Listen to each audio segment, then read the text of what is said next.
जो हमारा ब्रेन सोचता है ठीक उसी के अनुरूप हमारा शरीर भी होने लगता है, यदि हम उसे धर्मशास्त्रों के अनुसार समझने की कोशिश करें।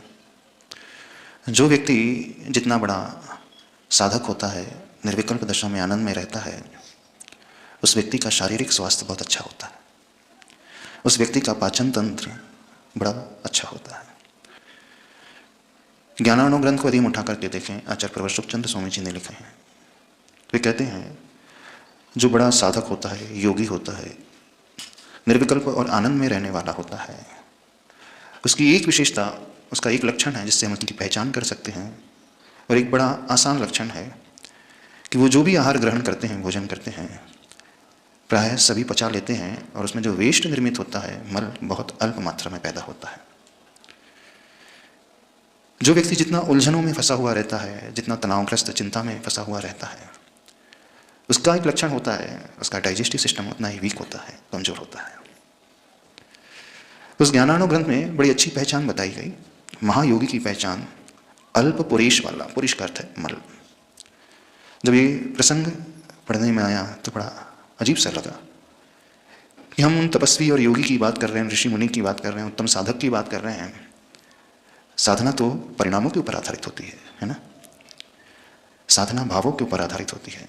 सही साधना का अर्थ जो है वो कहलाती है सही साधना, जहाँ साधक, जहाँ योगी सब कुछ समता से सहन करते रहते हैं। वो कोई उपसर्ग परिसर का प्रतिकार नहीं करते। उनके शरीर में भीषण उपसर्ग भी होते रहे तो उन्हें कोई चिंता नहीं सताती, कोई डर का भाव पैदा नहीं होता। जो व्यक्ति, जो शत्रु उन पर उपसर्ग कर रहा है, उसके प्रति भी वो क्रोध का भाव, वैर का भाव नहीं लाते, उसके प्रति वो क्षमा और करुणा का भाव लेकर के आते हैं।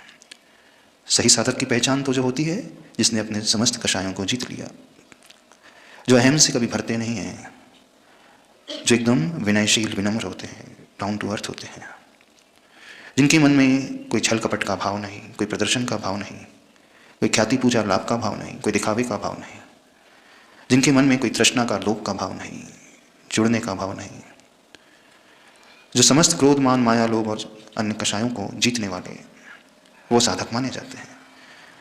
जीवन में अच्छा हो, बुरा हो, सुख हो, दुख हो, लाभ हो, अलाभ हो, जीवन हो, मरण हो, गर्मी हो, सर्दी हो, पूजा हो अथवा गाली हो, हर हाल में जो समता रखते हैं, सही साधु की पहचान तो वो होती है।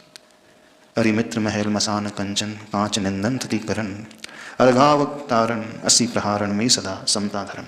चढ़ाल आपने पढ़ी होगी, तो उसमें जो लक्षण बनाए हुए हैं साधु का, अरि मित्र, अरि यानी शत्रु हो अथवा मित्र हो, महल हो अथवा शमशान हो, कांच हो अथवा कंचन हो, सोना हो, सुख हो अथवा दुख हो, जीवन हो अथवा मरण हो, कोई अर्घ चढ़ा करके पूजा कर रहा हो, आरती उतार रहा हो, अथवा अर्घावतारण असी प्रहारण, असी से तलवार लेना, कोई तलवार से प्रहार कर रहा हो, शत्रु बन करके, वैरी बन करके उपसर्ग कर रहा हो। हर विपरीत और अनुकूल और प्रतिकूल परिस्थिति में जो सदा समता को धारण करते हैं वो सही साधु माने जाते हैं। तो साधुता तो हमारे परिणामों पर आधारित होती है ना। साधना तो वही कहलाती है जिसको कभी क्रोध छू ना पाए, जिसको अभिमान छू ना पाए, अभिमान जिनके निकट ना आने पाए, जो ख्याति पूजा लाभ से कोसों दूर रहते हैं, कभी अपनी प्रसिद्धि की आकांक्षा जिनके मन में पैदा नहीं होती है, जो हर उपसर्ग को बड़े समता से झेल लेते हैं। कोई तलवार से मार भी रहा है तो उस जीव के प्रति भी क्रोध का भाव नहीं, बल्कि करुणा का भाव, क्षमा का भाव, ऐसी जिनकी परिणति होती है वह साधु, और वही साधुता कहलाती है। लेकिन उस ग्रंथ में लिखा है महान योगी का लक्षण एक, उन्होंने क्या पहचान बताई, अल्प पुरीश वाला, अल्प मल वाला, अर्थात जो भी वो ग्रहण करते हैं आहार में, भोजन में, सब कुछ पचा लेते हैं, ऑलमोस्ट नेग्लिजिबल वेस्ट बचता है। तो ऐसा योगी महान योगी।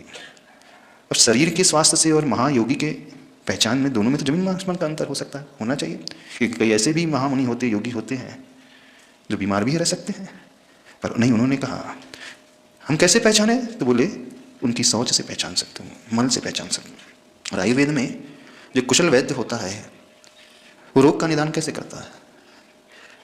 जरूरी नहीं है उसे आपकी नब्ज देखना पड़े, नाड़ी पकड़ना पड़े। ये तो अभी की स्थिति हो गई है, जब तक सीटी स्कैन, एमआरआई स्कैन ना करो, सारे ब्लड टेस्ट ना कराओ, सारे हार्ट के टेस्ट ना कराओ, शुगर के test, urine test, stool test ना कराओ तब तक डायग्नोज नहीं कर पाता डॉक्टर। पहले तो ऐसे वैद्य होते थे जो रोगी को दिखते भी नहीं थे, सिर्फ रोगी के मल को देख करके रोग का निदान कर लेते थे। अभी भी स्टूल टेस्ट कराया जाता है पर वो छूते नहीं थे, सिर्फ देख लेते थे दूर से कैसा मल है, और वो अनुमान लगा लेते थे, डायग्नोज कर लेते थे इस व्यक्ति को ये बीमारी है, और बिल्कुल सही निकलती। तो मल एक इंडिकेशन देने वाला इंडिकेटर है व्यक्ति के स्वास्थ्य का। स्वास्थ्य का इंडिकेशन तो वैद्य ज्ञात कर सकता है, लेकिन आचार्य भगवान कहते हैं नहीं, वो स्वास्थ्य का ही इंडिकेटर नहीं है, वो उनके परिणामों का भी इंडिकेटर है, भावों को भी बताने वाला है। अब ऐसा कैसे है? तो उसका रिलेशनशिप इस प्रकार से है, जो व्यक्ति जितने सरल परिणाम वाला, क्षमा और करुणा से भरा हुआ होता है, जिस साधक की जितनी अधिक क्षमता होती है, वो उतना ही निर्विकल्प और आनंद में रहने वाला होता है। और जो निर्विकल्प और आनंद दशा में रहने वाला होता है, उस साधक का पाचन तंत्र, डाइजेस्टिव सिस्टम बहुत मजबूत होता है, उसमें वो पहचान लेते हैं, यानी जो भी वो आहार ग्रहण कर लेते हैं सबको पचा लेते हैं।